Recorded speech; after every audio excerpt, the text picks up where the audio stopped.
Yo, good morning or good afternoon or good evening, wherever you are, I guess. How's everybody doing? I hope everyone's having a fantastic Christmas and holiday season. As you can see, Chris certainly is. What's going on, buddy? How you doing, man? It's great to see you. Good to see you too, man. Just want to apologize in advance. You know, we also got the storm. I know you guys got it a little bit worse than we do, but you know, we lose internet connection. That's what's going on. And of course, you know, I'm not at the office, so I'm at home and enjoying the holidays, man. Dude, So, good for you, bro. I thought when I jumped on right before you pushed the live button, I swear I could hear the Home Alone movie going on in the background. Man. Like, that's my Christmas Eve jam, dude. Home Alone. Yeah, had to turn it down for a second before. Wait, live. How's your morning going? Oh my gosh, dude, it's been crazy, man. We just had some absolutely nuts weather, like 90-mile-an-hour winds. I feel like the roof off my house is about to be ripped off. The snow has just been terrible, bro. It's been terrible. Yeah. So I don't know what's gonna happen today, man. Like, we were supposed to drive into Anchorage and maybe go see a movie and go get some pizza, maybe go look at replacing our family car. But I don't know how far outside our driveway we're gonna get today, man. I guess we'll find out. How about you guys? I mean, I know it seems like the entire month, every time I talk to you, I'm like, you know, asking you about the weather and what's going on, because you kind of alluded to the fact that Rochester it's got like 4 or 5 different ecosystems in any given time, at any given day. So I know you've hit like 70 degrees, and then it's rain, and then it's freezing, then you got some snow, then it unthawed, and now you're sitting at like -5 or -6 or something like that this morning. 100%. Yeah. Those who live in upstate New York know you can get literally all 4 seasons in 1 week. No exaggeration. No exaggeration. So it's pretty neat. It's definitely pretty neat. And if we're just living a dream, right? Something, bro. Something. I don't know, dude. I would take Alaska. At least in Alaska, I know that it's gonna be dark for 6 months, and I know the weather's gonna be complete dog shit. At least knowing that, I think just kind of helps it go. Like, I don't know that I could do upstate New York, dude. Like, every day is like what are we gonna get? And guys, just those who don't know, he's in Alaska. I'd rather do New York than Alaska all day.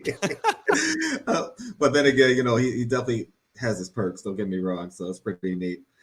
So we want to say welcome to our first Christmas Eve special. Dude, this is exciting, bro. Right before the New Year's, got a lot of stuff going on, man. I hope everybody's as busy as we are. Lucinda, how are you? Thanks for jumping in here. It's so great to see you. Amazing to see you.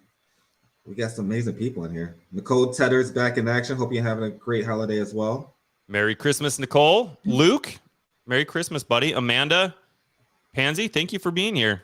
Oh, she said Chicago.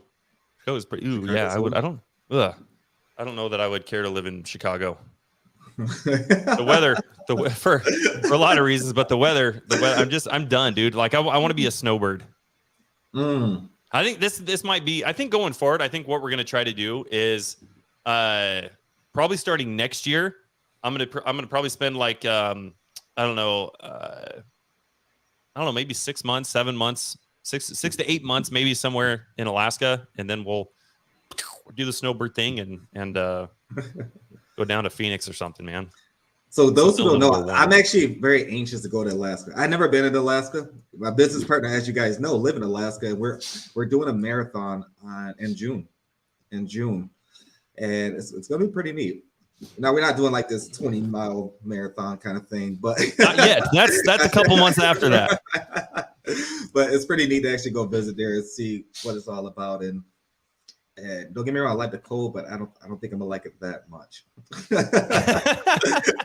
Dude, it'll be good. It'll be warm. It'll be in June.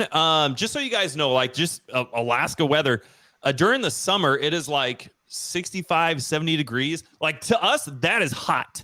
Like, that is hot. Like I was telling Chris the other day, I was like, dude, once we start getting to the March, April time frame, when we call it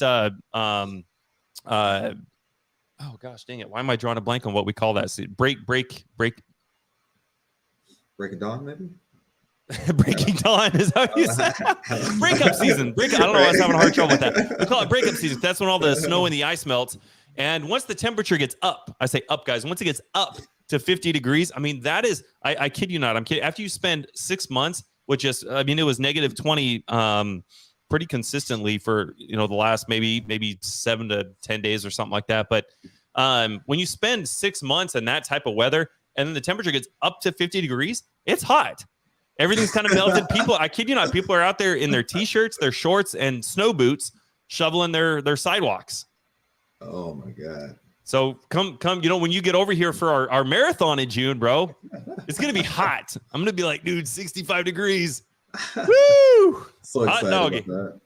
But that speaking of the marathon, though, dude, I mean, that's kind of why we're here. That's what today's show is all about, is getting uncomfortable, setting some goals, and making 2023 a major breakthrough for you guys personally, professionally, business-wise, whatever you guys are trying to do.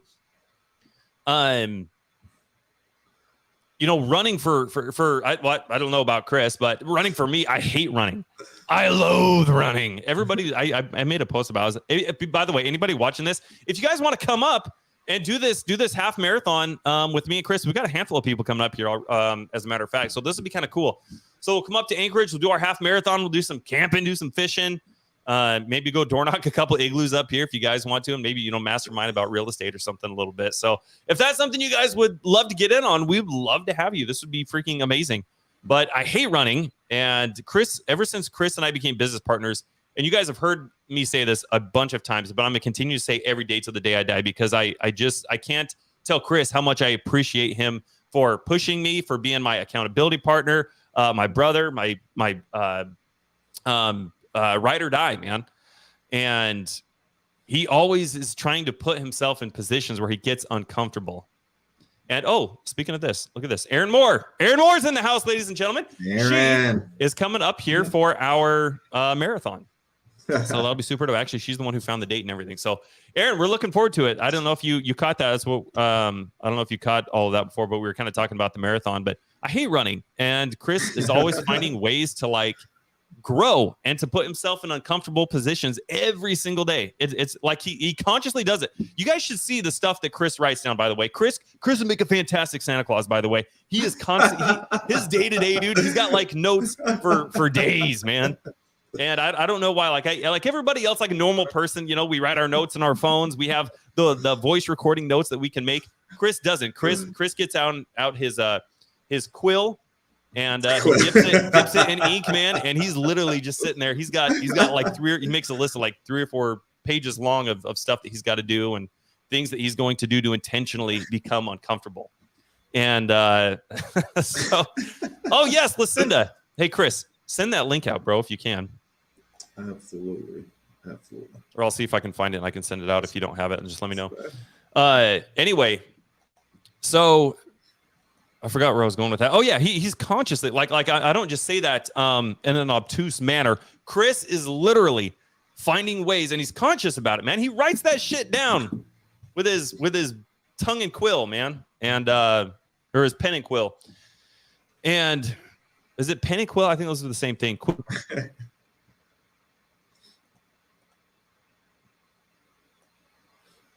Uncomfortable, and so that's how this whole thing got brought up. And so we're gonna go run a half marathon.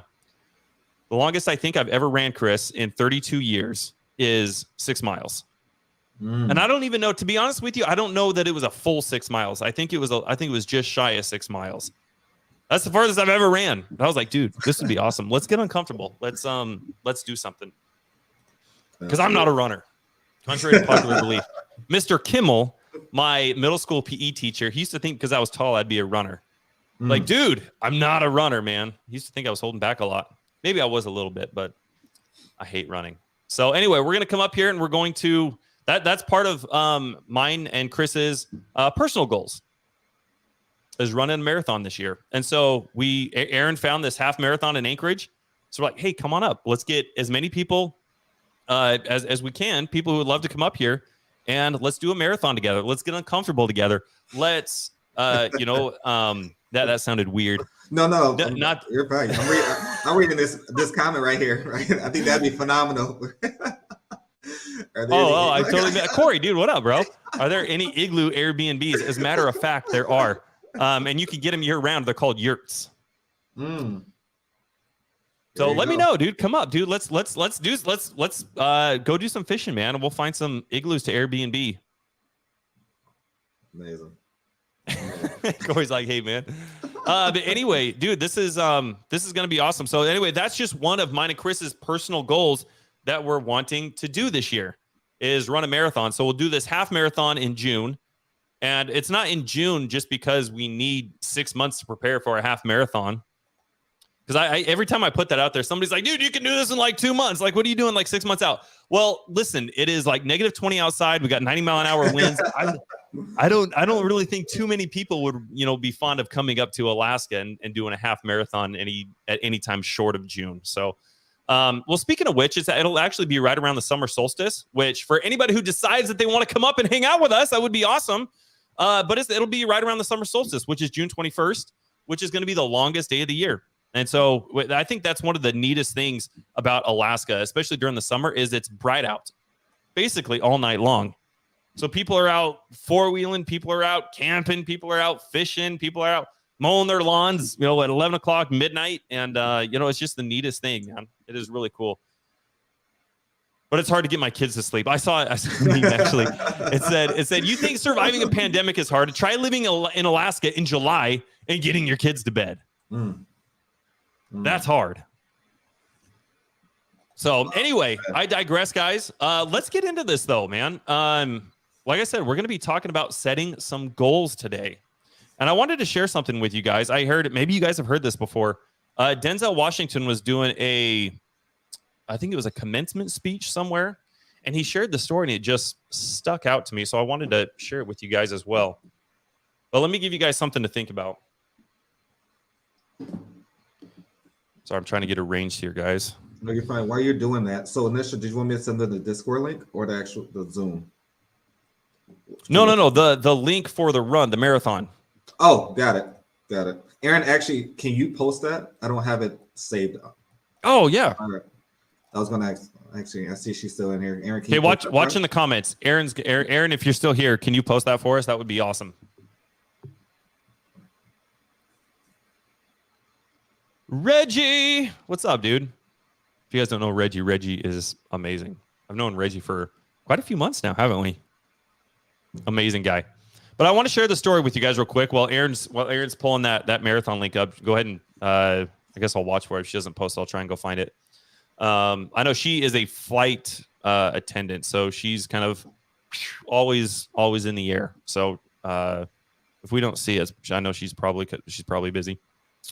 But I wanted to share this with you guys really quick. So imagine that you're on your deathbed. There's nobody there. And you are surrounded by a handful of ghosts. Maybe there's a lot of ghosts. And these ghosts represent your ambitions, your goals, your ideas, the things that you wanted to accomplish and never did, never took action on. And they're surrounding you, and they're looking at you, and they're saying, Jesse, we came to you when you came to this earth, when you were born, because we thought that you could bring us to life. And now we have to go to the grave together. So going into this next year, while we're setting our goals and everything, I want you to be mindful of that. How many ghosts are you going to have around your deathbed when your time comes? It's really sad. There's a lot of people who are just scared of failure, and it keeps them from even trying. They don't see something immediately, and so they think that's a bad idea. I need to pivot.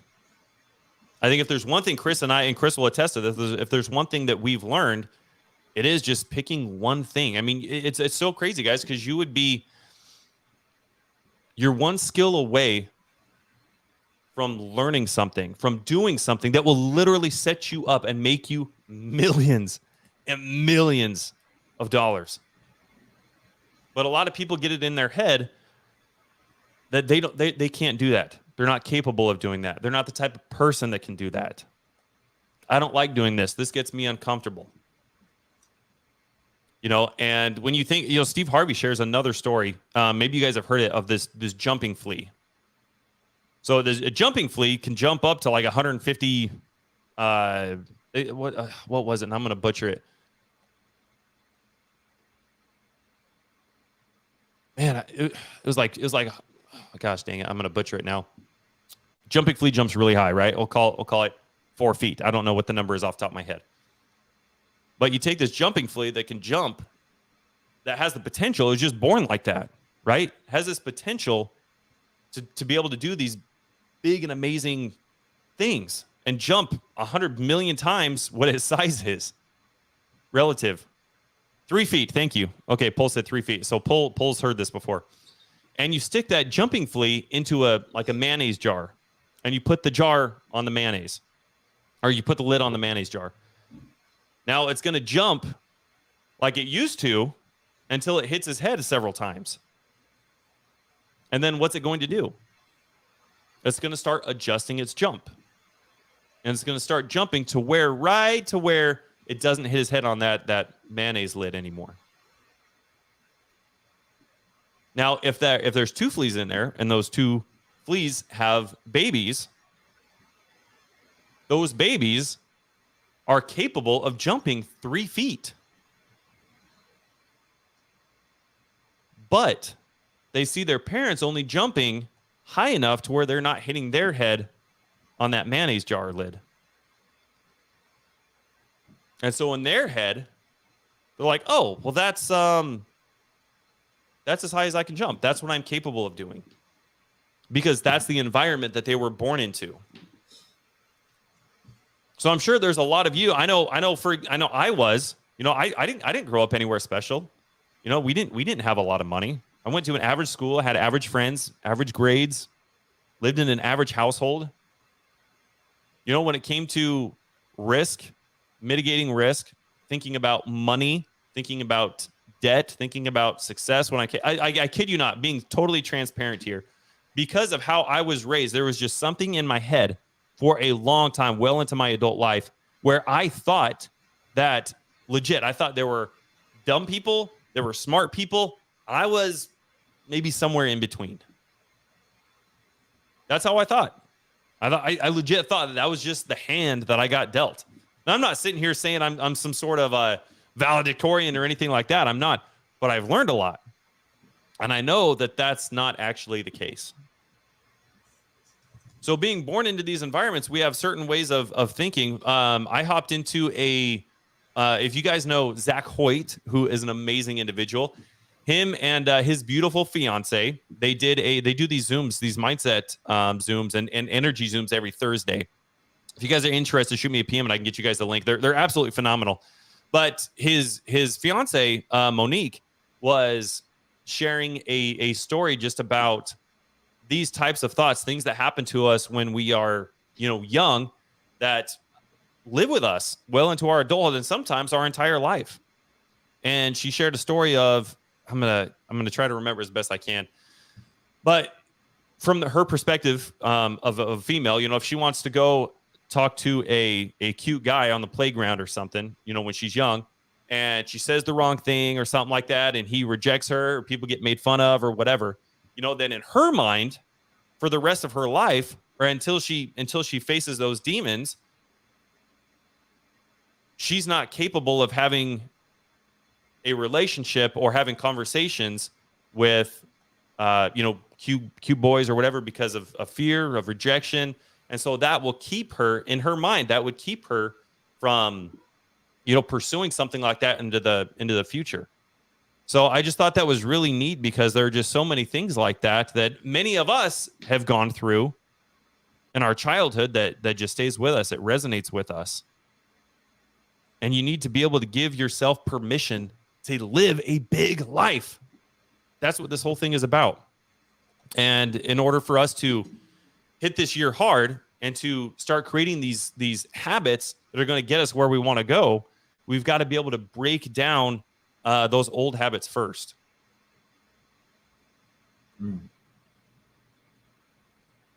Chris, you got anything you'd like to add before we get diving too deep into this? But I just kind of wanted to preface with that, give you guys something to think about. No, absolutely. Just to touch on what you were stating, it kind of gears into more so mindset. Everything relates to your mindset exactly. If you state something, do it. Don't just have a vision of it. Make it come to life. Obviously, it's going to be different obstacles that come along the way. Just a matter of specifically choosing that destination, that route, and just doing it. Literally doing it. But surrounding yourself with the right people. No, 100%. And that's why we're in this community. And this is something that, I'm glad Jesse, stated earlier first, just the way he thought as an upbringing. Either, dumb, stupid, lack of terminology, but more so, smart. And everyone has this vision of $100,000 is the dream, right? Everyone has this vision of, once you reach that $100,000, you made it.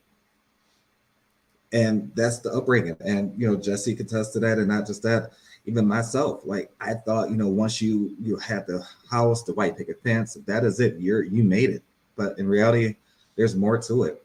There's always more to it. And that's just setting yourself up for just staying within that realm of $100,000. Why do that? Why set yourself up like that? Well, you can achieve a lot more. And I love the way you just, explained that, articulated that, as far as just, and also with the example. That I think that was phenomenal. Awesome. Thank you, brother. Thank you. We live in a time, I feel like, when mediocrity is just celebrated. 100%. And it's very important. 100%. Like we just got done saying, you need to surround yourself with people that are doing things that you want to be doing. And Chris and I detest mediocrity.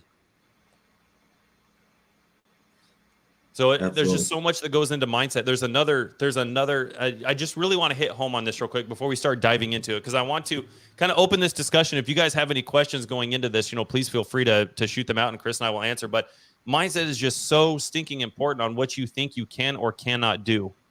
There is a scientist who was doing a test on lab rats, and he had these rats, and he would put them into a big pool of water, and just to see how long that they would swim. And they swam for 2 minutes. And once they realized that no help was coming, they drowned. Now, he did the same thing. After they drowned, he put more lab rats into this pool of water again. And right before they drowned, he rescued them. Okay. He let their heart rate return to normal. Let them dry off a little bit. And then he put them back into the pool of water. And here's the interesting thing is some of those lab rats swam up to 60 hours with no break, with no food, and with no water. Well,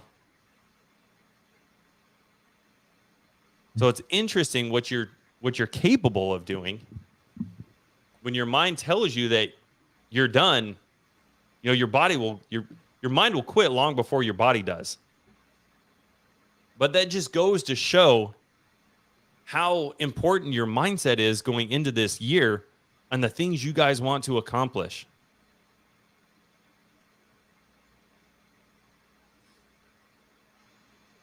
%40 rule. Absolutely. So Luke and I, we get off on David Goggins. Not literally, that would be weird. But we love David Goggins. And he's got this, for those of you guys who don't know who David Goggins is or what Luke's talking about when he says the 40% rule, there's this rule that when you think you've hit your limit, when you are done, whether that's running, whether that's Tia, that was a laugh break. that kind of was a laugh break. But anyway, they got this 40% rule where when your mind tells you that you're done, you're actually only about 40% of the way done for what your actual true capacity is or capability is. And he articulated this. There was a guy who had David Goggins go live with him for like 30 days. And he just wanted to get uncomfortable, and he just wanted to try something new and to get out of his head. And you guys have probably heard Chris and I talk about this a little bit before, but David Goggins get one of those pull-up things that he puts in the door jams. And he's like, hey, I want you to go ahead and do however many pull-ups you can do. And so he goes and he knocks out like 10, and then he gets down and he gets a little bit of a rest. Excuse me. And he's like, hey, go again. And he knocks out maybe like 5 or 6, and he gets another break, and he says, okay, go again. And he knocks out, 1 or 2, and then he barely squeaks the one by, and then he can't do anymore.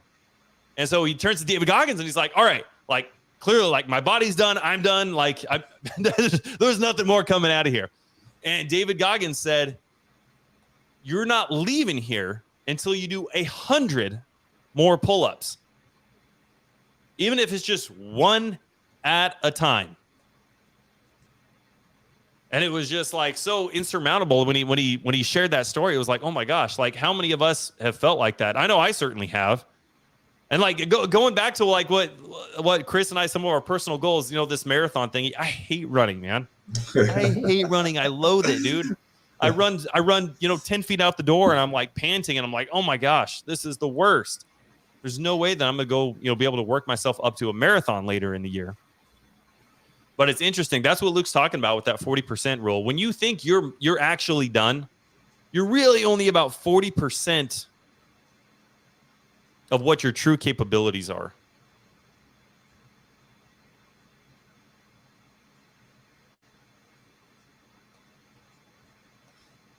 Absolutely. And, with that being said, it goes with almost, we're into a goal setting, a goal without a plan, more so. In reality, Jesse, when you agree, it's just a wish. There's no plan of action. There's more so you have this imagery of it, but it's literally just a wish. You hear a majority of the population in the world, and again, just the majority, not everyone, that states, I want more money, or I need more money, or I want this, I want that. But what are you really doing to try to achieve it? You can't just sit there and want it to come to you. You can't. You have to go after what you really want. And don't get me wrong, we all have big goals, dreams, and all that good stuff, but you can't be very vague about it. You can't. You can't be vague. Oh, I want to own, hypothetical, I want to own 20 doors or $20 million by tomorrow, right? It's a lot of different things that people could be very, very specific about, but don't be vague. Don't be vague. So I want to own a car. Okay, when do you want to own this car by? Do you want to own it with 3 months, 6 months, a year, on this specific date? You got to be very specific with your goals, and you got to stop being general. And that comes, a lot of people do that. I hear it all the time. Friend, family, I can go down the list. Jesse encounters this a lot of times too. And the fact of, you really got to I don't want to say tell people, but more so coach and develop individuals who's really trying to go in the right direction, but don't know how to. Because a lot of people I hear all the time, oh, I want to make $10,000 a month. Okay, that's amazing. This 6 months from now, you saying the same thing. Hey, Chris, how can I make $10,000 a month? Well, what are you doing to actually try to get there? And let's start with goal setting. They really do. Not just having a wish. Everyone can have dreams, goals, ambitions, but in reality, it's just a wish if you don't put any action to it. I like that. It's interesting that we're talking about a marathon, because there's an expression. You've heard that expression before, like it's not a sprint, it's a marathon. Yep. 100%. Right. Yeah. Right. I don't like that, bro, because think about the context that is happening anytime that somebody says something like that to you. Mm-hmm. Jesse, hey, hold on, man. Hey, it's a marathon, not a sprint. Okay. All right. I feel like when people say that, man, like that's them getting, trying to tell you to, hey, slow down, take it easy, man. Hey, take the day off. You're sore. It's okay. Listen, this is a big thing. You're not going to get washboard abs tomorrow. It's a marathon, man. It's not a sprint. I detest that, man. I hate that thing. Think about this for a second. Like professional marathon runners, guys. Do you think at any time during that marathon that they've been working up towards that marathon, now they're finally running it? Do you think they get tired or whatever and they're like, oh man, you know what? Maybe I can kind of slow down. This is a marathon. It's not a sprint. No, absolutely not. They're sprinting their ass through that marathon, guys. When you look at goals, when you look at business goals, when you look at what all these other businesses are doing, usually on an annual basis, when you track their revenue and their results and their output, when you match the first 3 quarters compared to the last quarter, they nearly double their output in the last quarter alone than what they did between the first, second, and third combined. And it's because when people are putting together goals, they have a tendency to say, hey, you know what? Because if you statistically, I think like 80% of people who set goals, like they're done by February. That is it. That's it, man. That's crazy. It's like we're 30 days into the new year, man. Nothing's even started yet. And you got a lot of people. I think a lot of the things that go through their mind is, hey, you know what? I've got plenty of time. I got the rest of the year. Look, here's what's going on. When I made this goal, I didn't realize my kids were going to be having this going on. My wife's got this going on. You know, maybe this is tax season for you accountants out there, and you're you know, whatever, right? You're giving yourself the excuse. That's what it is. Let's just call it what it is. You're giving yourself the excuse, and you're saying, hey, you know what? That's fine, because I still got 8 months left. I still have 10 months left. I've got 11 months left. Like, I'm fine. I'm in good shape. And guess what? A lot of businesses, most businesses do the exact same. Absolutely. So whether these are personal goals, business goals for you guys, or whether you have these big corporations, when you track that stuff, it's consistent across the board. Even the people who work in those businesses with the things that they're in charge of, if they're not up to snuff, if they're not meeting those company goals yet, they tell themselves, hey, you know what? That's fine. I'm a badass. I'm a closer. I'm, you know, this, that, you know, whatever it is. Okay. I've got plenty of time. I can catch up. I'm going to go take a vacation with my wife. We're going to, you know, slack off here. We're going to slack off there. And before you know it, like nothing ever happens. Nothing ever comes to fruition. Or for a lot of these big companies, you know, they end up doubling their productivity in the fourth quarter alone. Well, what if you broke up the way that you thought about your goals? Instead of you know, it being like an annual goal, what if you broke it up into like 12-week increments? What if you went into it with the mindset of, hey, what I wanted to accomplish by December 31st, I'm actually going to try to accomplish by March 31st. January, February. Okay, yep, March is the 31st. I'm always trying to remember like which month is the 30th and which month is the 31st. I had to count my knuckles there for a second. Yeah, March 31st. So what if you thought about it? What if you broke your goals down and you thought about it like in 12-month increments? That way, there's never you're never going to get through halfway through January or all the way through January and starting February, and you're thinking, hey, you know what? I'm good, guys. I've got 10 and a half. I got 11 months left. That's not the case. It's like, oh shit, dude, I've got 8 weeks left. I've got to get on it. And so when you break down just how you think about goals and the things you're wanting to accomplish, and you're consistent and you're time blocking with those things, it's really interesting how much you can get done when you measure your output. There's a term, excuse me. I'm just going to say it because I love the way that Pace articulated this. I'm not saying this to offend anybody, but there's a saying that or maybe a term more or less called mental masturbation. And really what Pace is talking about when he uses that term is that you can be busy all day. You can be on the phone with people. You can be on Zooms with people. You guys ever just had a day when you were like busy all freaking day? And then you go to lay your head on the pillow at night and you're looking up at the ceiling and you're like, man, oh my gosh, I didn't get shit done today. I've got so much I've got to do tomorrow. That's what we're talking about. That's what mental masturbation is. When you think because you are busy, you are being productive. And that is 100% not the case. You need to be taking inventory of what you're doing every single day. If you jump out of a meeting or you jump off a call and it's not leading to any immediate output, you guys need to take assessment of that. If you let's say just for an example, I'm just trying to paint a picture real quick, because I know there's a lot of people in here who network, who do get on a lot of Zoom calls, who are on a lot of phone calls, and you guys are still trying to find that first deal.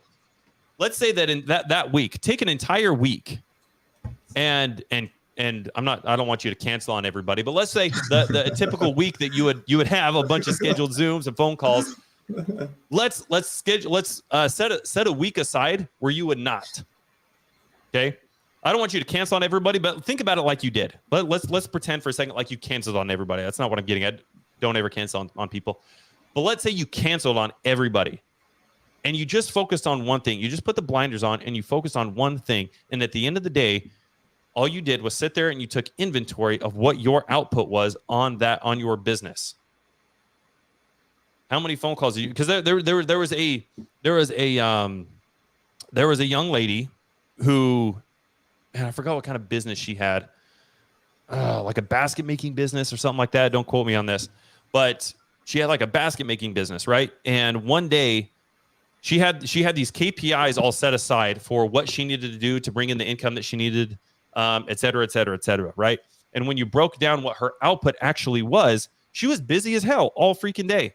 She was in meetings, she was in conference calls, she was in Zooms, and then she set time aside. She'd get like one basket made a day or something like that.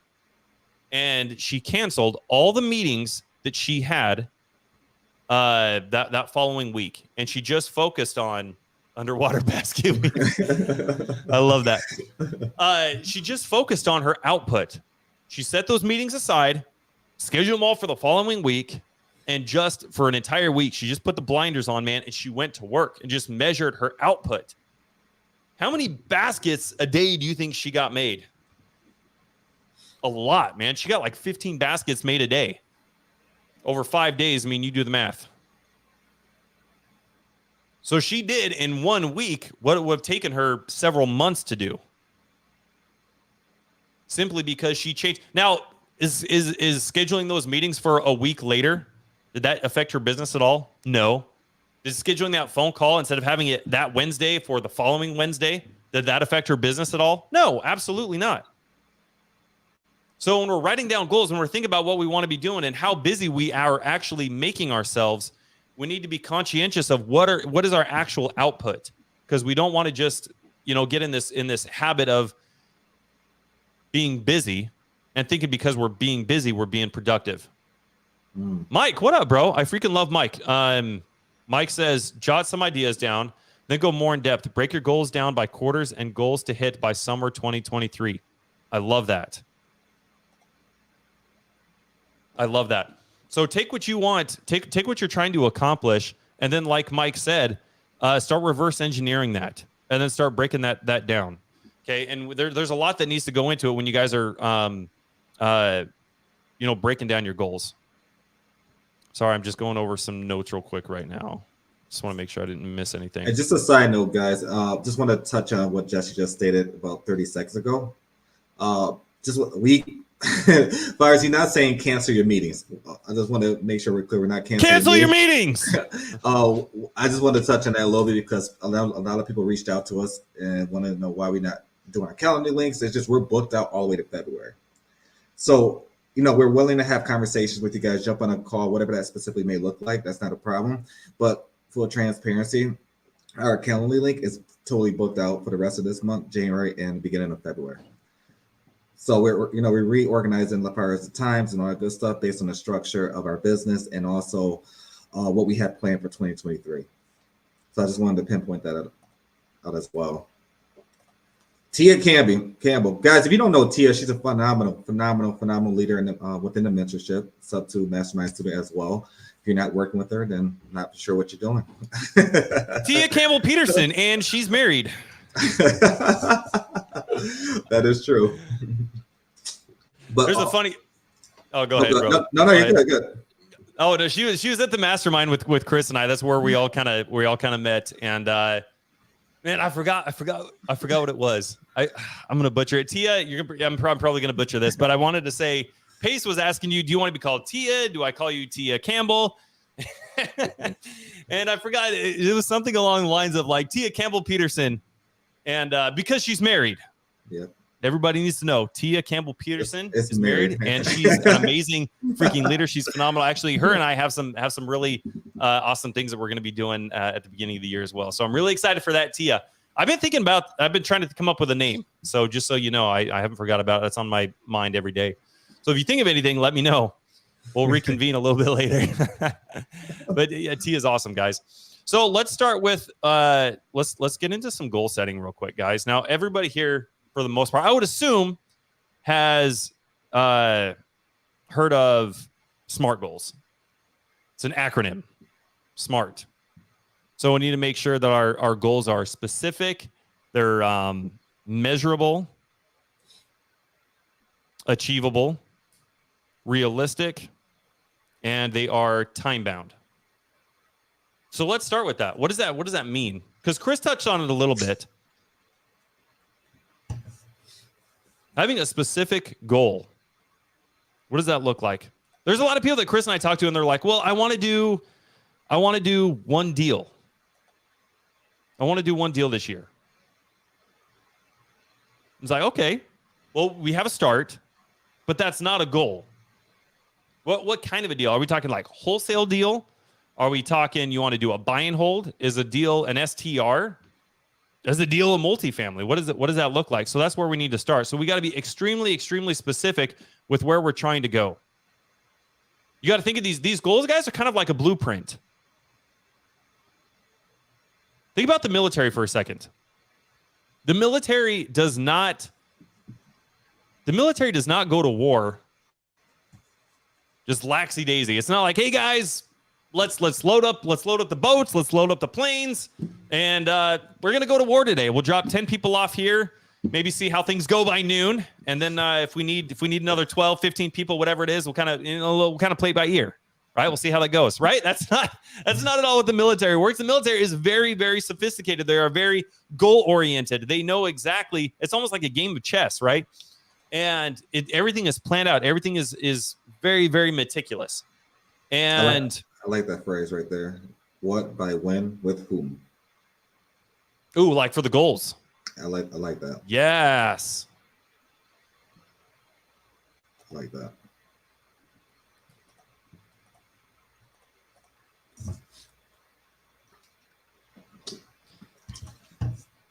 So yeah. Go ahead. No, you're fine. So just to touch on that more so, just everyone has a goal, right? Everyone has a goal. Everyone has whatever that may look like. But if we reverse engineer it, everyone ultimately has an objective. Me personally, I don't think of goals, right? I don't think of like it's great to have 100 different goals. But ultimately, you're going to achieve an objective, which is under that goal. So literally, the end result is the objective, and then under that is the goals, and under that is the task that's going to get you to those goals to ultimately lead to your overall objective. Everyone has one. It's just a matter of having those things in order. And as Tia just said, when is it going to actually happen, and with whom it's going to actually be with? Ultimately, sometimes you can't do it. You can't do it. Can you do it by yourself? 100%. You can do it by yourself, but it's going to take you a little bit longer. But you won't ultimately achieve it within the time frame you're really destined to achieve it if you don't have the community behind you. So I really like the phrase that she put in there as far as what, by when, and with whom. And a lot of you guys that know us very well, we build our entire business off of the book, Who, Not How. And that's how we was able to scale at a higher level, and it works for us. And Tia hit it home right there. Tia just said, "Goal is one thing. Accountability is the next level. You get your life next level with accountability. 1,000%.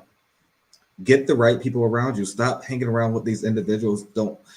May sound disrespectful, but don't really have anything going for themselves." I know it hurts, but it's true. It is so true. Friends, family, sometimes you got to change it up. You have to change it up. You have to change the mindset of who you're really around. You want to make $1 million, but you're hanging out with somebody who works at Foot Locker 20 hours a week, trying to give you advice. You're talking to the wrong individuals. There's nothing wrong with Foot Locker. There's nothing wrong with having that part-time job. But you're talking to the wrong individuals. Get around the individuals that's doing what you want to do. And I didn't mean to cut you off, Jesse. It's all you. No. I really appreciate you sharing that, dude. I 100% agree with all of that. I think that's kind of the big thing, man, is you have to. I mean, part of our goals this year, Chris, is lining up meetings and conversations with people who are doing bigger stuff than we are, right? I mean, we've already got that stuff in the works. So it's a universal truth, guys. It's not hey, this would be a good idea, or hey, you should consider this, or it's not one of those things, man. It's a universal truth. And when you start, if your goal right now is to just leave your W-2 job, replace your income, or to make $3,000 a month or $5,000 a month or something like that, to a lot of people who aren't even making $5,000 a month or $10,000 a month, when you tell somebody like that, like, oh, I want to start a business and making $10,000 a month, when you tell somebody like that maybe you're friends with, that isn't making anywhere near that, how do you think that comes off? That's actually a good question. That comes off as bragging. Yeah. They're like, well, why is he bragging? But you know what? Go tell somebody like Pace that you want to make $5,000 a month, and what the hell is he going to say to you? Bro, that's great. But why are you setting your goals so low? Absolutely. It's all a matter of perspective, and it's all about who you guys are surrounding yourself with. And like Chris said, and like Mike said, when we think about our goals, here's how we need to think about it. And I've shared this with you guys before, but I'm gonna share this with again if anybody hasn't heard this. Here's how you should think about your goals. Let's use fitness for an example, because fitness is right around the corner. Mine and Chris's personal goals include fitness, love fitness. Maybe you guys are all involved with fitness as well. But one of the things, here's how you need to think about it. Whether it's business, personal, whatever your guys' goals are. Here's how you need to think about it, and here's how you need to break it down. Let's say by April, I want to be in show ready condition. And when I mean show ready, I mean like a fitness show. Down to 5% body fat or 4% or whatever they get down to for the shows, and what the washboard abs and the muscles and the Arnold and all that kind of stuff, right? When I go into the new year, a reason I think a lot of people fail when they go to set their goals up is because they have this goal that's like, hey, this is 6 months down the road. Either I've got time and I don't have to stay consistent with it right now because I still got time, right? And then what happens? They aren't consistent and they end up just falling off. And then nothing ever happens. Nothing ever comes of it. In 2 weeks, you can't go to the gym and just expect washboard abs in 2 weeks. That's not how it works, right? And so here's how you need to think about your goals. There's nothing wrong with having 6-pack abs as your goal. But after the new year, when kids start going back to school, when parents start going back to work, things start coming back up, all those are conditions that allow you an easy escape to say, hey, you know what? I'm sore today, or hey, I'm tired today, or hey, I've got to make phone calls after I get off work. I don't have time to do that and go to the gym. And then my kid has ballet recitals or whatever it is, right? Like we get back into the flow of things, life happens, and then it keeps you from staying consistent. Can everybody agree with that? Can everybody resonate with that? I know I've been there my entire life. 100%. So when you're thinking about your goals, that's great. If you want to have, washboard abs in 6 months or 4 months or whatever that looks like for you. But how you need to think about it, if it's keeping you from being consistent, then the goal is no longer should be washboard abs. I mean, that's the direction, right? The blueprint that we are creating is leading in the direction of washboard abs, but the goal now needs to be get your ass up at 4 a.m. Like that shouldn't be a milestone. That shouldn't be a good idea or something to think about. Getting up at 4 a.m. should be the actual goal now. So come January 1st, if you know all that stuff is going to be happening by the time you get off work, then guess what? We need to devise a new goal of making it happen before work. So it gets done before the day even starts, before your family's even awake and out of bed.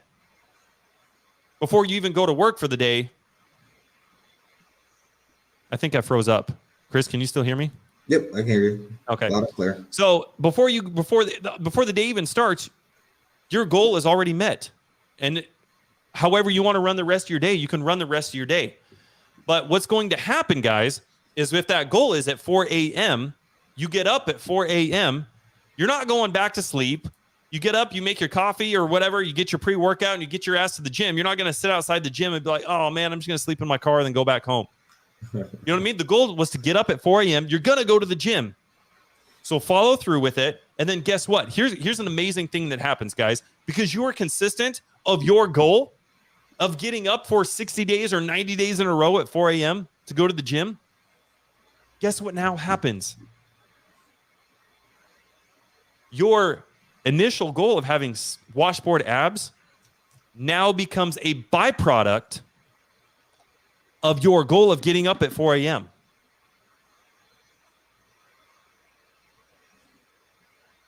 If that's for you guys, if that's $10,000 a month, if that's $100,000 a month, whatever that looks like, we can reverse engineer it just like that example that I gave you. And we need to get really, really specific, like Tia was explaining.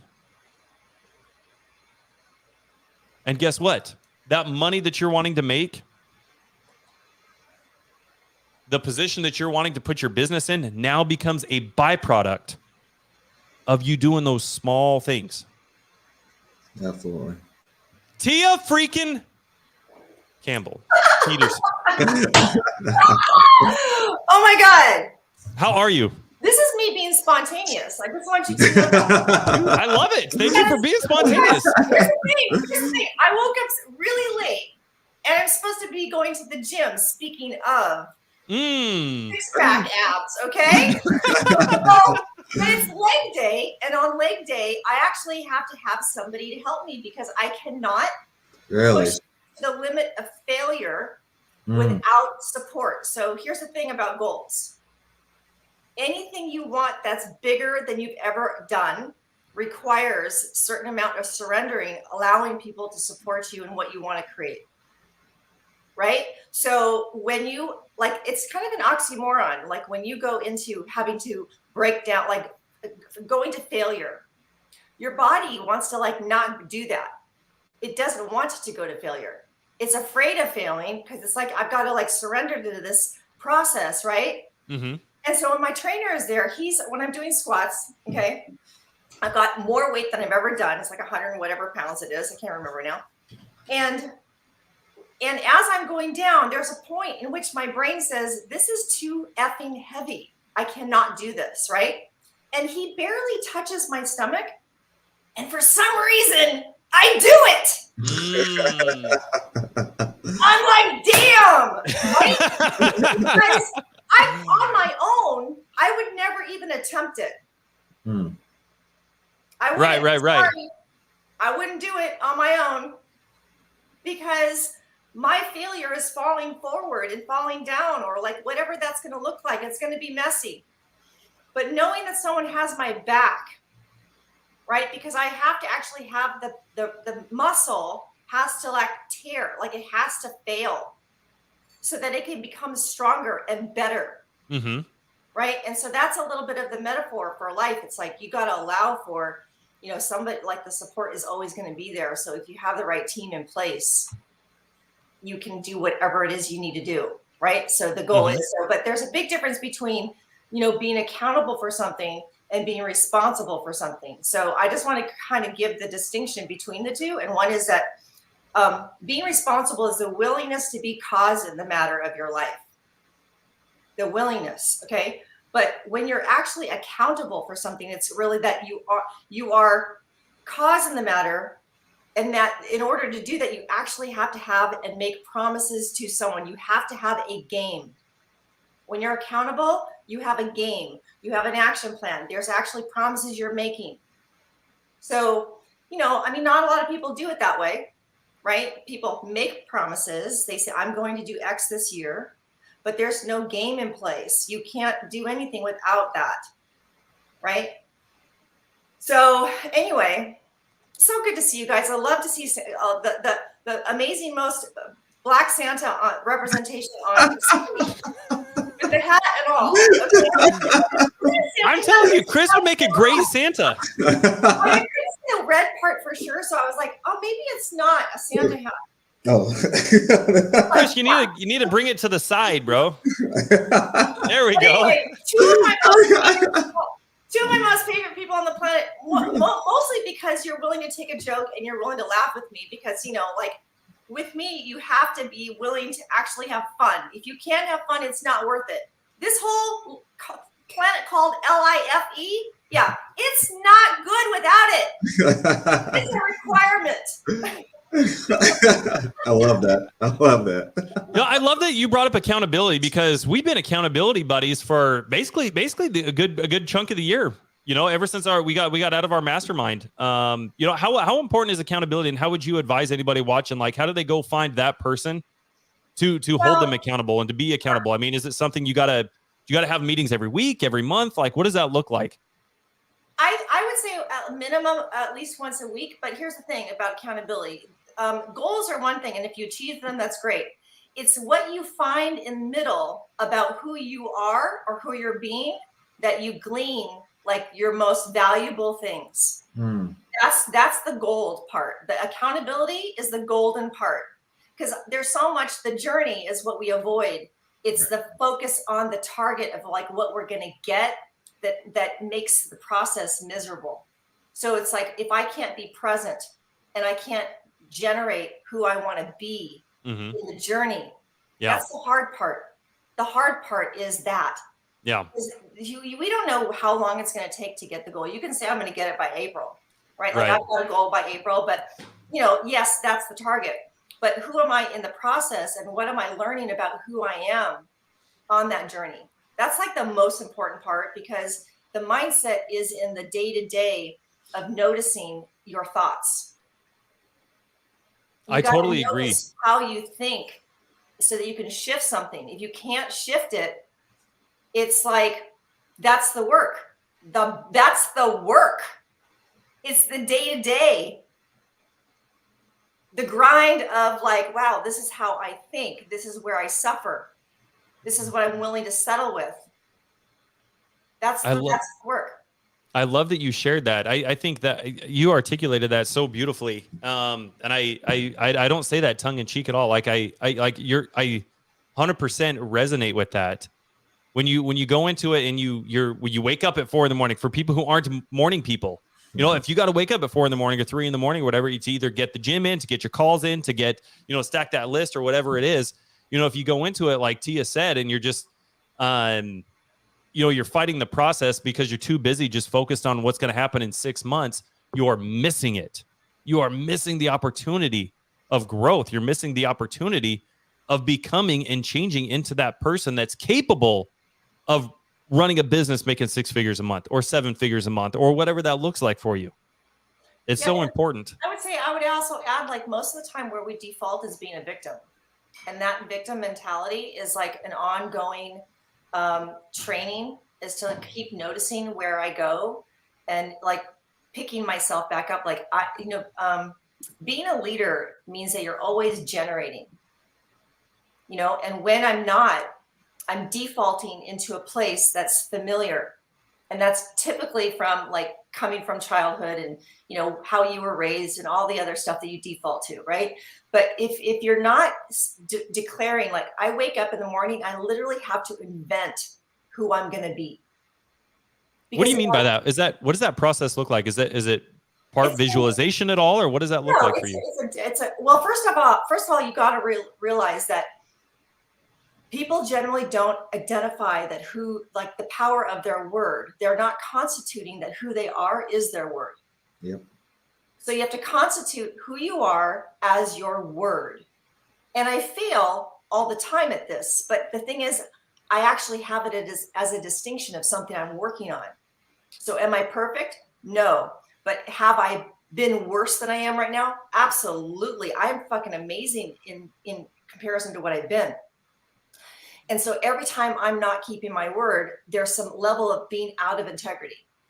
So I got to clean that up sometimes with people, with situations, with things I haven't completed. I mean, I'm a completion queen. I love completion. Like toward the end of the year, TikTok, you should see me around here. I mean, really, it's an extreme. Like, get it done, right? But completion is cleaning up your life. Like it's an ongoing process. It's a daily, weekly thing. And those things add up. I have a thing on my wall that is like it's an incompletion list. And I add shit on there all the time because that's the stuff I literally carry in my head, whether I'm aware of it or not.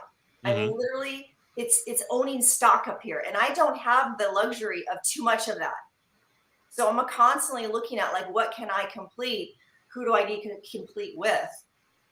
You know, sometimes it's an Mhm. apology. Sometimes it's like, dude, I didn't keep my word to certain things, but that's what gives me power. It gives me my power back. Right. And when you have full power, you are a different person than when you're walking around feeling like you're a failure. Mhm.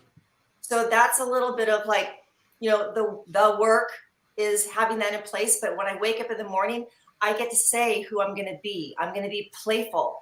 I get a lot out of being playful in life because it gives me freedom.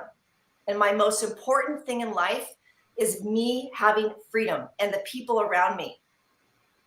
Right. So my relationships with people are really predicated on the amount of freedom that I can either provide or that I can get out of my relationships with them. So 100% when I wake up, I invent that who I am is being playful. And I love curiosity because curiosity is one of those things that literally takes you to places you would never go. Mm. So being playful, being curious, and whatever. I always throw something else in there. Is there has to be at least 3 things I'm inventing myself to be. So it could be that I'm love. It could be that I'm, magnetic.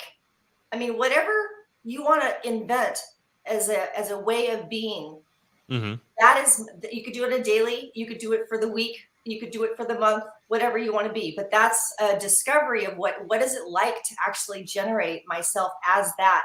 So when I'm thrown off, I'm like, oh dude, wow, I gotta generate this now. Like when I'm Right. triggered by somebody or something that comes up, I can somewhere, a place to be. It's a place to go default to. Here's Mhm. what I'm going to generate being.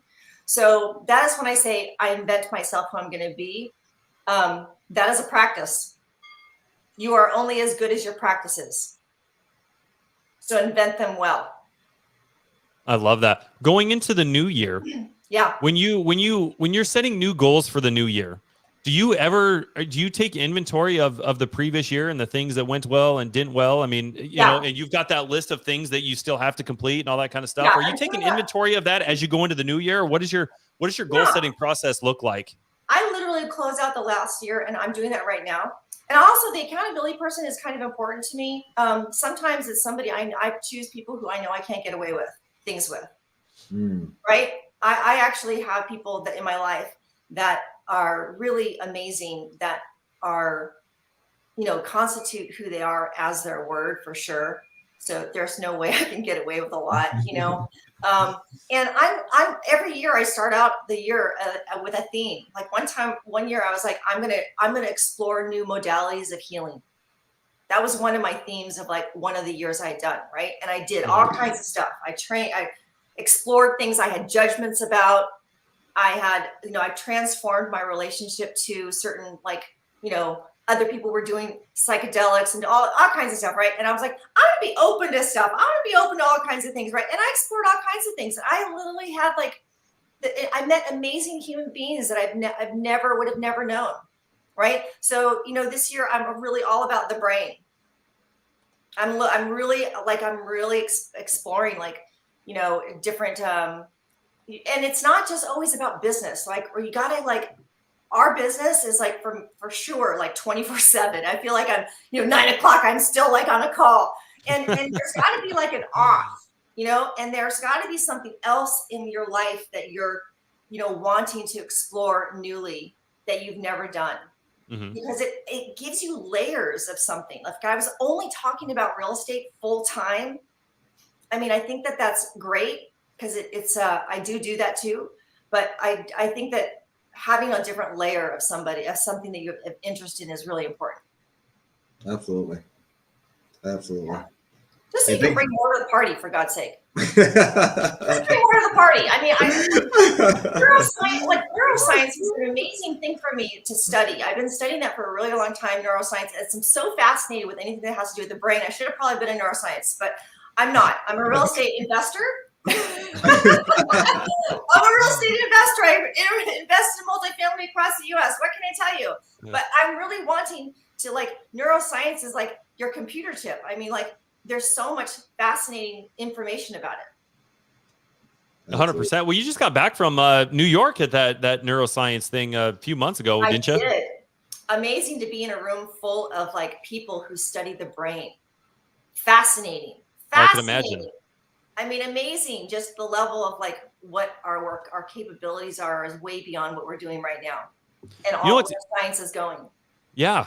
Yeah. And I know we've talked about it before. I share that same fascination. But, in comparison, I felt the same way about the mastermind.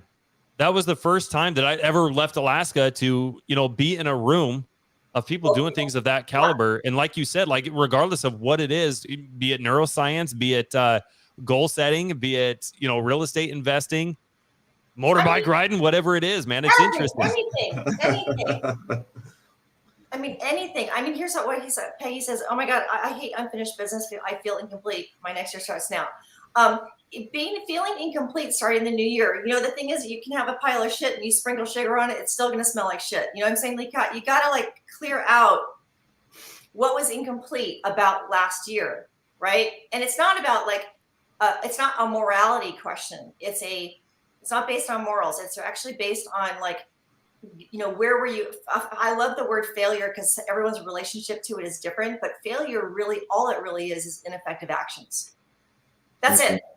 There's no more meaning about it. I'm not morally like wounded and weird and something's wrong with me and all these other things that people kind of make up about themselves because they did achieve something. Is that all it came down to is that there were ineffective actions taken or not. And if you can get really like unemotional about it, I mean, that's going to take you way farther in learning the lessons than anything else. So having to declare, like, completion is a declaration as well. So it's not like I got everything. There's some things I didn't complete and I'm not going to get them complete. And I'm going to actually declare it as complete. Mm-hmm. Right? Yep. We don't have to go finish them now. We can go, wow, that commitment no longer serves me. It's not going to add to the future I'm inventing, I'm creating now. So I'm going to declare that complete. I like that. Repeat real quick again. What specifically, your definition of failure, something that's a task that's incomplete? No, the definition of failure. Well, my definition of your failure, definition, yeah. I looked this up in the dictionary. But it is ineffective actions taken or not taken. So it's ineffective actions. So for somebody who understands that, should know that failure is impossible to fail as long as you're taking action. Yeah, but I mean, as long as you're learning, you're continuing, you're progressing forward. As long as you're not stopping. You're gonna fail. I put myself. I remember I was in a 2-year leadership training program, which was the most intensive thing I'd done. It was so intense. It was crazy, right? You didn't put this into your life. Your life fit into that. If you did it any other way, you were going to fail. But even in it, you failed. Okay, because you're putting yourself into situations you've never been in, managing things and relating from a mindset you've never had, and that is you're doomed to fail. You're because you're trying to level up.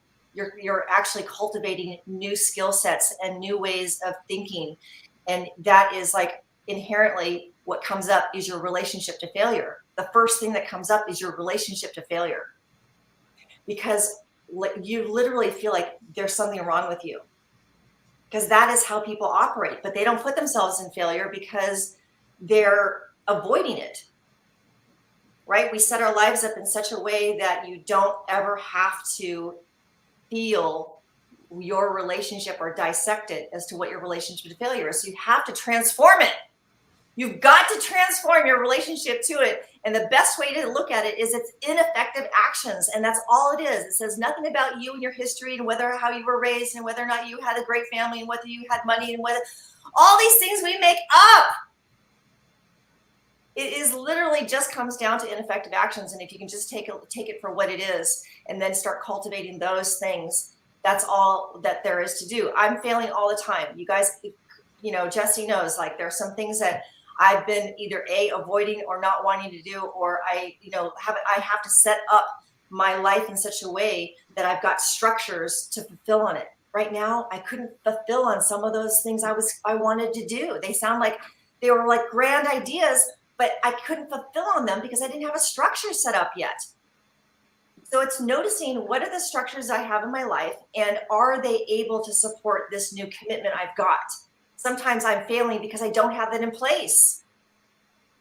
So how do you go about putting those structures in place, like for the new year, like some of the things that you're planning on doing and taking on this next year? I've already started acting on them. I talked to some people, I've got like support structures, like people who are in that field, people who understand that, having conversations with the people so I actually can see like what I'm going to have to like invest in, either A, financially, or B, like time-wise, the commitment that it is, so I can get real about it. So I'm not living in some sort of, diluted state of like expectation that I'm never going to fulfill on.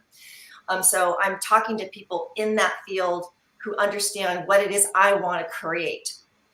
Right. And then I'm now starting to look to see like, okay, well, what can I do? Let's say I don't have all the money to do some of the things they're suggesting. Well, what can I do? And instead of feeling defeated, the other day, somebody noticed by accident, I was sitting there in front of them at a table, and by accident, I remember feeling really defeated at one point, like I had lost something. Okay. I felt like I lost this relationship with somebody. And then instead of like going into like a whole victim mentality, I saw my thought process pass me by. And that thought process was, I literally just accepted that if it were gone, that it was gone. And I didn't suffer over it. And the first thing that happened was my mind said, well, what can you do? And I thought of something immediately. The right questions give you more answers, right? And all of a sudden, I remembered somebody that I knew had a relationship with somebody that I would want. So I picked up the phone and I called them and I said, hey, when can you introduce me to so-and-so? And he said, oh, I already started talking to him about you. And he introduced me. And that guy is bringing me deals. Right? Mm-hmm. And he's this dude who's so connected. It's crazy. And I thought, okay, let's say that relationship went away. That other one I thought was like a big, huge loss. Mm-hmm. Right? I could have suffered over that for days if I wanted to. Seriously. For most people, the person I'm talking to, they'd be like, oh, man, you lost that relationship? Damn. Right? I don't know that if I did or not. But in my world, in my mind, that for me, that ended. And if it did end, that's okay. Mm-hmm. Because I can't live at the effect of other people. I got to know that I can create what I want regardless. 100%. And if you ask the right questions, you will get the right answers. And I picked up the phone and I created something else. It's okay. It was okay. So that was growth for me because I could easily go into another place, a dark place. Is asking more questions, is that a skill you think? Yes, I think a lot of people, they try to pursue something, they fail at it and just think, oh, well, maybe this wasn't meant to be, or maybe this is the universe telling me I shouldn't do this. Well, I mean, I think there's something to be said or do you think? There's something to be said for walking into the doors that are open. What about creating those doors by asking other questions? Like, is that? You can, but when you keep knocking at a door that won't open. Mm-hmm. Go in the direction where the doors are willing to open. Yeah.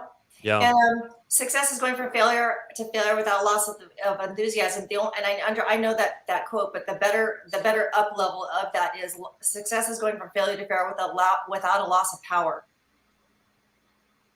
I like the frame. Getting deep. Yeah, it's without a loss of power is the thing that is the most effective way to look at that quote. Because people have a lot of enthusiasm, but it's really about how much power do you have at the end of the day? Is it enough that is going to bring you? Do you have enough power at the end of the day to give to the people that matter? Best not to argue with the bag boy who didn't bag your groceries properly. It's like, do we need to go there? Do we need to who gives a shit? There's some things that aren't worth arguing for. So I love you guys. I mean, you two are two of my most favorite people on the planet in my world. So, so thank you for having me on. I'm on my way to the gym to do this sometimes and hate the most. But at the end of the day, I love because it makes me feel better. So, but I get a lot out of that journey of like working out because, you know, when you have a goal, let's just say you want to have this like ripped body and you have all the reasons why you can't have it. Every day you go, it's literally another opportunity for you to look to see like, what are the thoughts and feelings that I'm having that I seem to be victim to, but I'm actually the one creating them. It's the exercise of the mind, not the exercise of the body. So I'm on my way there, and I thank you so much for like inviting me on. Like I love your spontaneity, and I love that you guys will let me like joke with you. And guys, if you don't know, this is really Tia's personality. From the day this is her day and night. From the day, like the moment she go to sleep, this is her personality. And it's phenomenal. Oh my goodness. And the fact that I'm willing to come on with no makeup on, I don't really, you know, I just literally rolled out of bed, you know, like it's the one day I gave myself to like not care about when I got up, you know? No, I think you look fantastic. I did the same thing, Tia. You know, I didn't put my makeup on today. I didn't, you know, so just one of those days. I think you look fantastic, though. No, thank you very much for jumping on here and you know, sharing some of those things that you've learned. I took notes as well as you were going through that stuff. So thank you very much. I learned some. I'm sure you know a lot of people watching learned a lot of stuff as well. And everybody, this is recorded, so everybody else who's going to end up watching it will be able to come back and rewatch it again. I know I certainly will. So yes, really appreciate you. Thank you. The thing I just wanted to kind of publicly declare is that I really look forward to our relationship and our partnership going into the new year. You guys are two people that I love to like do business with, and I love to support and make you great, because I think that, you know, you got to have people up behind you in whatever it is you're wanting to accomplish. And so I'm grateful for you guys in my life. So, well, thank you. The feeling is absolutely mutual. I know that I've got Tia putting her hand on my stomach.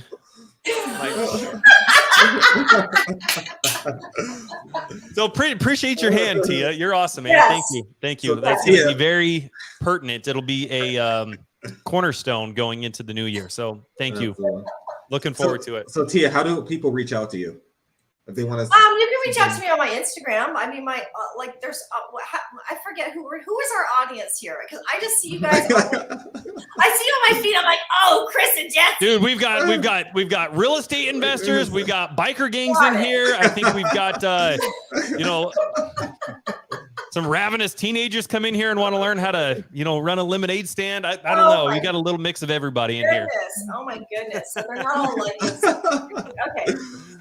I mean, I would say maybe probably best is my Instagram handle is Tia Campbell Peterson. So it's Tia, T-I-A, and then Campbell like the soup, C-A-M-P-B-E-L-L, and Peterson with the S-O-N. Tia Campbell Peterson, ladies and gentlemen. Again, she's married. Oh my God. I'm gonna have to go back and rewatch how that exactly happened, because it was the funniest thing in the world. I thought maybe like, because you know there's this joke that, you know, Pace kept on calling me Tia Campbell and never would say Tia Campbell Peterson, and when people knew me as Tia Campbell Peterson, they said, oh my gosh, she must have gotten a divorce. Right. And then what happened was I got like these messages from guys through my Facebook Messenger. So that's another way to reach me is Facebook Messenger. But in Facebook Messenger, I got some of these people like asking me out. And I was like, dude, just say Campbell on the end. Really just say Campbell. Come on. Hilarious. But anyway. Love it. Peggy friended you. Well, Tia, thank you very much. Appreciate you. Hope you have an awesome time at the gym. Have a Merry Christmas. Thank you. You too, you guys. Thank you. I'll see you shortly. Okay, have a good one. Bye. Yeah, bye-bye. Dude, she's such a peach, man. I freaking love Tia Campbell Peterson, man. Very thankful for that relationship. Yeah, she's fantastic, guys. If you guys don't know her, definitely go follow her. She's such a hoot, man. I'm really excited for some of the stuff we have going on in the new year. You guys, I think you guys will definitely get a kick out of it as well. We got some really cool things I haven't seen anybody do. So, yeah, more to come on that. But back to goals. Getting really specific with our goals and making sure that they are measurable and that they are attainable. Chris, what are some of the things that you look for? I know before Tia kind of jumped on, we were talking about kind of reframing, if you will, what your guys' goals are. So like for six pack abs, you need to reframe your goal to waking up at 4 a.m. and staying consistent with that. And like Tia said, like it's about the journey and it's about acknowledging. It's not about just waking up and embracing the suck while still trying to pay attention to your washboard abs. You need to be living in the moment. You need to be present. You need to be doing these live autopsies that where you can acknowledge the growth and where you're failing and becoming that new person. So if it's waking up at 4 a.m. because you're not a morning person, figure out what it takes for you to become a morning person. You're not a morning person because you don't think that you're a morning person. You're not a morning person because it's uncomfortable. That is point blank period. A lot of people are uncomfortable being a morning. Me personally, a lot of people know I'm not a morning person.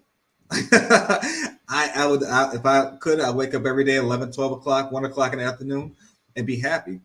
But in the day, literally, you have to put yourself in uncomfortable positions on a daily basis.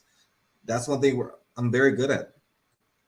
Because people get to a situation that's very comfortable, and that's not good. I did see a comment, I think it was Corey who said it earlier. I think I can find it right here. Perfect. Corey, 100%. I go by this on a daily basis, and I live by this.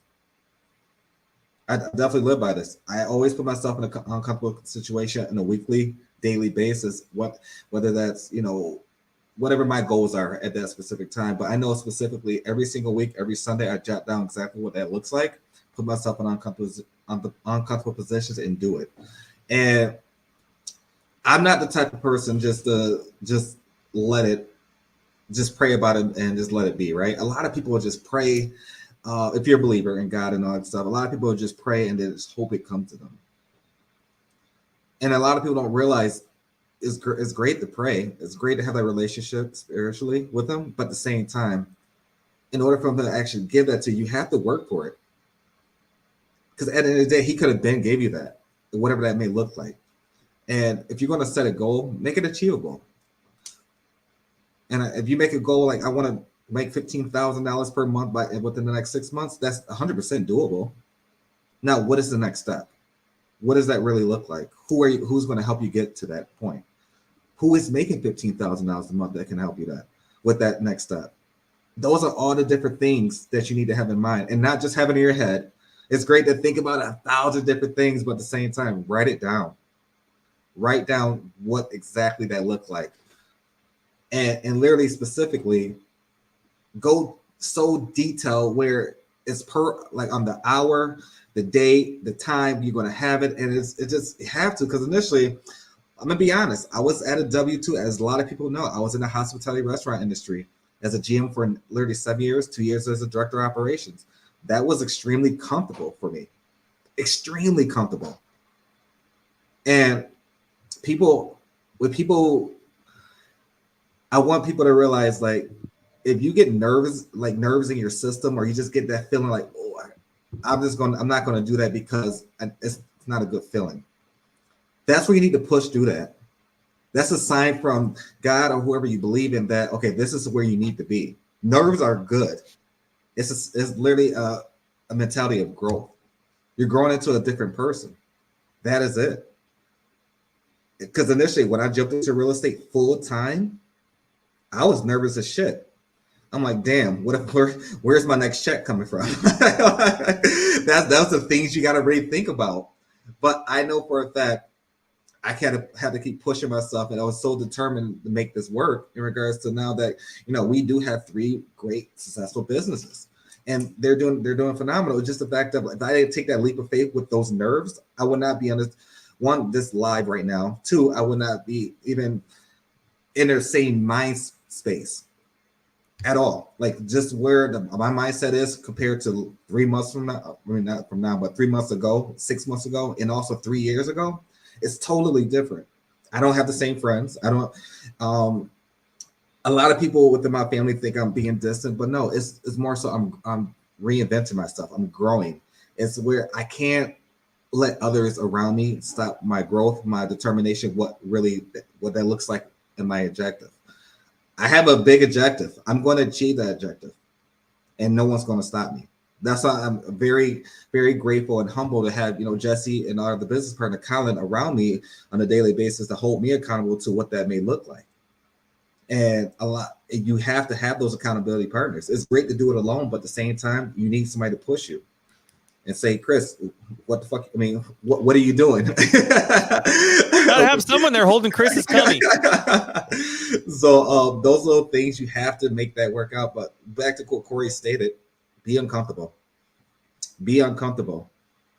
One goal, I would definitely be transparent with you guys. I literally have a goal within the next 6 months to take 2 public speaking courses. I already bought one of them. I bought it 3 weeks ago. It's going to happen.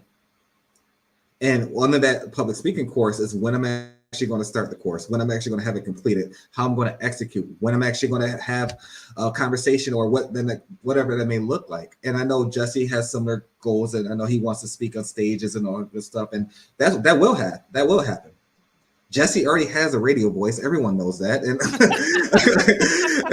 it will happen. It's just a matter of time. Like he said, he has in his head, he wrote it on paper. Now he's got to make it happen. And it will happen. Myself and our other business partner, Colin, we're going to help him get there. And it's just having the accountabilities and just more so having the mindset. Stop hanging around these people that's not going to get you in the same position. I mean, in a position where you want to be. Luke, leave W2 May 9th, 100K a month. Who's out of the system? Who, not how. So a lot of people don't know. It is a book. We say that all the time. It's a book. Phenomenal book. If you haven't read it, literally that actually built from the ground up. Literally from the ground up from our business. That's where we built our entire business off of. And a lot of people understand that that's a powerful book if you truly understand exactly what the meaning behind it. But this is great. He's got a date, May 9th, 100K. That's 100% doable. $100,000. When people see $100,000, they get scared. In real estate, transparently, that's really nothing. $100,000 is not really nothing. Can you agree, Jesse? Oh, absolutely. So so it's just $100,000. People think, okay, I made it $100,000 a month. There's people in this industry that's literally doing $250,000 a month, $500,000 a month. Get yourself around the right people. That is it. And I'm pretty sure Luke, which I'm not pretty sure. I know that Luke has different things under that within $100,000. How is that going to be achieved? So the only reason I'm saying that because I know Jesse and we personally know Luke, and he's been a crazy action taker. He's been going after it. Julie, good to see you in here. Amazing. Julie. Amazing individual there. Also a sub-2 leader as well. From Mexico. Christmas Eve in Mexico. Julie's in Mexico, and I'm sitting here staring at 9 feet of snow and 90-mile-an-hour winds. Love it. Terrible. Like Chris said, though, guys, like the feeling of anxiety. Guess what? The same feeling of anxiety is the same feeling you get from being excited. It's the exact same feeling. It's 100% the exact same feeling. And like Chris said, if you are getting anxiety, if you have something that you need, that you know you need to do, that's getting you uncomfortable, and you have that feeling, that's literally God, the universe. It's literally them, like a big arrow pointing down, saying, "Hey, do this. You need to do this." If you feel that way, then perfect. This is what you need to do. It's literally a cheat code. It's literally a cheat code to life. I think he does that. I do a lot of fishing, but I do not do ice fishing, dude. There's a lot of people, bro. There's a lot of people who, not to digress, but like so you guys probably don't know this. Alaska has over 3 million lakes in the state. 3 million lakes, believe it or not. There's a lot of people that go snowmobiling, that go pull their trucks and stuff onto the lakes and go fishing and all that other, like Nope, that's a no for me, dude. People go missing, man. There was a couple a few years ago that went snow machining, and the ice fell through, and no one knew like where they went. There was a bunch of people like just, oh man, it's got extreme weather here, man. There are people who get drunk outside and then they pass out in the snow and then they get covered and like, they don't show up till like spring. So yeah, when it comes to water specifically, Corey, that's a no for me, dog. That's not on my goal sheet to have any do any ice fishing. I'll tell you that. But you guys need to make sure that your stuff, it's got to be specific. So we want washboard abs, or we want that's not even specific enough, because you can get washboard abs at varying body fat percentages. I want a house in Alaska as part of my asset book. Ashley, let's do it. Let's start doing this stuff together, man. Hit me up. Let's work together. I would love to. But we gotta make sure our stuff is very specific. If you want to get down to 4 or 5% body fat, so you can have that quality of washboard abs, that's a specific goal. Okay, cool. And how are we going to measure it? Well, I'm going to be getting my ass up at 4 every day. I'm going to be lifting weights for X amount of minutes. I'm going to hit either 2 body parts or 2 muscle groups a day, or 1 a day, or for this amount of minutes, or however it is that you're going to calculate it. But obviously, just like KPIs in our business, X amount of calls leads us to X amount of yeses. You make 100 calls. Let's say you get 5 yeses. Out of those, how many yeses now do you need to get in order to get 1 lead? And then how many leads do you need to get 1 deal? So those are specific types of things that we're talking about when it needs to be measurable. So if you need to make 1,000 calls, and out of those 1,000 calls, you get X amount of yeses, and then out of those yeses, you get 1 lead. Statistically, once you break that down, you need to get 50 leads in order to get a deal done. So then it becomes just basic math at that point, right? It's just consistency, and it's basic math. So if you want to double whatever that ends up being, then it's like, oh, okay, well, cool. Well, I'm at a point in my business now where I can just bring on another VA, or I'm going to need to hire an acquisitions manager, or whatever that looks like in your guys' business. But that's what we're talking about when we're talking about it's specific and it's measurable. Luke's $100,000 a month is absolutely attainable. That's very specific, and we can measure that. What is your output every day? How many calls are you making? How many offers are you putting out? For everybody who's doing the Elephant Challenge, that's why this is called the Elephant Show. For everybody who's doing the Elephant Challenge, you guys were tasked to do 5 offers a day. For Luke, I'm gonna talk about Luke for. I remember he reached out to me initially, and he was like, "Jesse, I'm really excited. I'm going to put out my first offer next week." And we jumped on a Zoom almost immediately, and we're like, "Hey, you know what? Let's do 25 next week, and here's how we're going to do it." And he just went and took major action on it, and we can track that. So if your goals, you got to think of your goals like you were on an island right here. Okay, we're on the mainland. Your goals are on this island. Okay, now between us and that island, there's this big body of water. Now we can get there in a canoe. We can get there in a kayak. We can get there on a jet ski or on a speedboat. Okay, if you're putting in 1 offer a week, that's good. You're learning different things. You're learning what consistency is somewhat. You're better than you were last week, so that's good. But you need to also acknowledge that that's when we're measuring those things, and we're measuring how attainable those things are. You also got to acknowledge that, hey, I'm on a kayak here.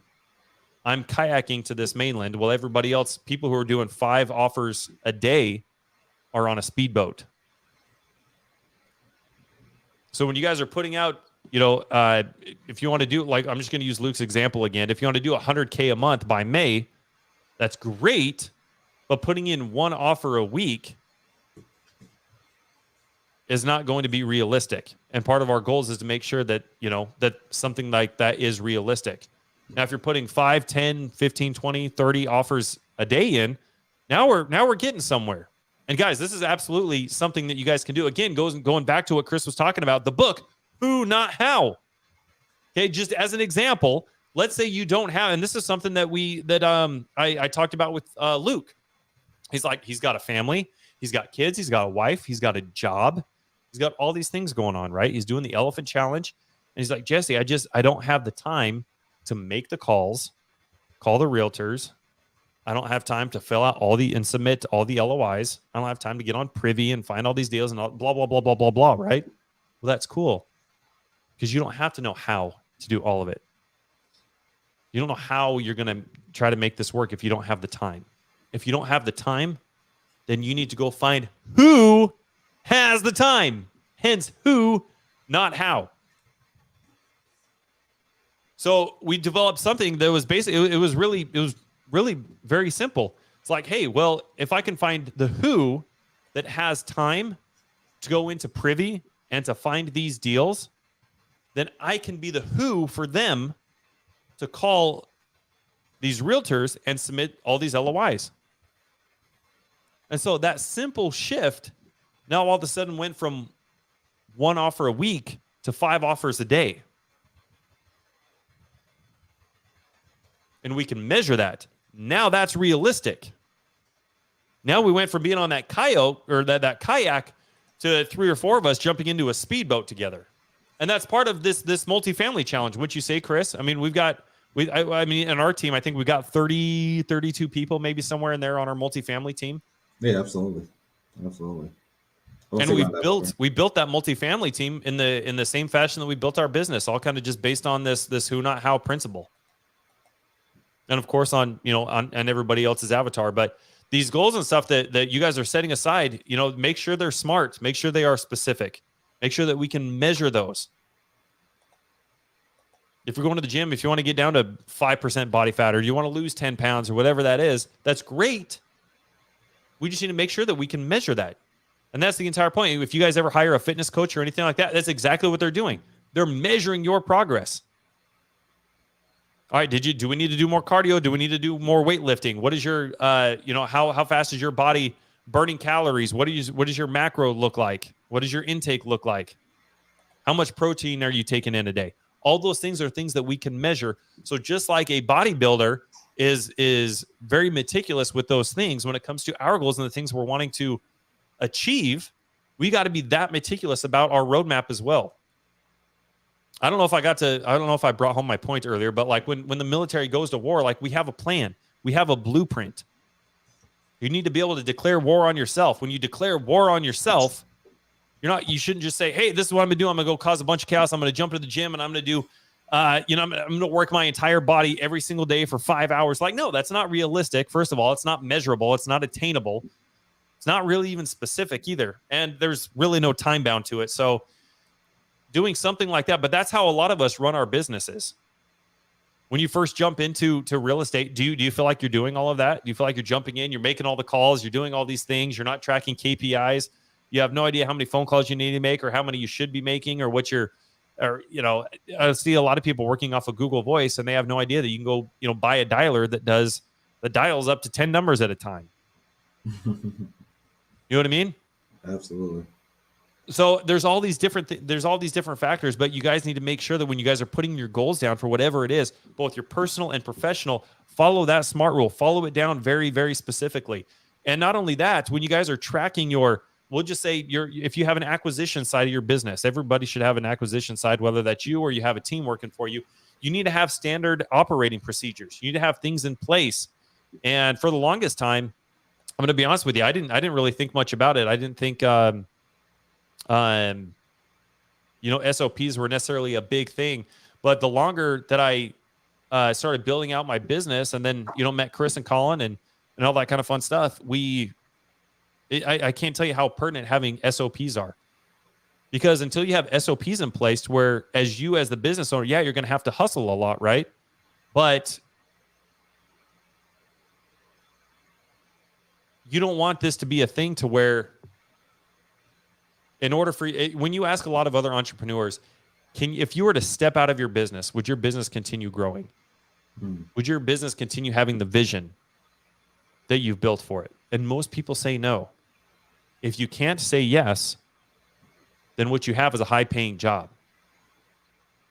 And the way that you negate all of that is by being very meticulous, by having SMART goals, by having standard operating procedures.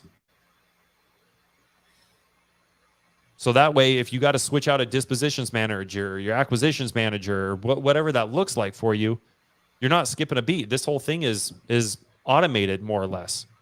They know how many calls they need to make. They know how many people they need to be following up with. They know how many yeses they need to get in order to get a lead. Like they've got all of this stuff under wraps. So when it comes to building and setting up your guys' goals, be very specific about it. Don't just put down, hey, I want to do 5 deals or 10 deals or 20 deals, either for the year or the month or whatever that is. What kind of deals? What does that entail? Are these wholesale deals? Do you want to get into creative finance? You want to get into multifamily? How many multifamily? How many doors? How many millions of dollars in assets do you want to own by December 31st? And then we just start breaking that down. We start reverse engineering that.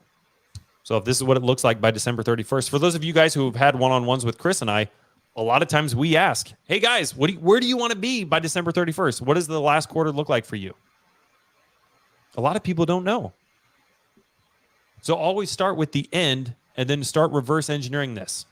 So if I start by December 31st, that means by the beginning of the fourth quarter, by October, I've got to be at this place. And then beginning of the second quarter, I've got to have this. And then by the end of the first quarter, I've got to have this. And so then now we're breaking it down into 12-week increments, and we're very, very specific. We're not sitting here saying, oh, I've got 8 or 9 months left. I got 10 months left. I'll be all right. And then trying to squeeze everything in at the fourth quarter. Anyway, I digress. Chris, is there anything else you want to add? No, I think everything you stated was phenomenal. That's something that a lot of people don't realize. They really got to just keep the end in mind. What's the overall objective here? And then reverse engineer, start there. And then again, it'd be, once you start writing stuff down on paper, it'll make a difference. I was that guy that always kept everything in my mind. Like, oh, I got this goal, that goal, this objective, whatever that may look like. But you forget that shit, right? You forget it until you actually write it down and have something to refer it back to. And then also, now it's not just written down. Now it's actually on the computer. It's in a document. It's all it's measurable. It literally, you can always go back to help hold yourself accountable, not just on a quarterly basis or a monthly, but you also can do on a daily basis as well.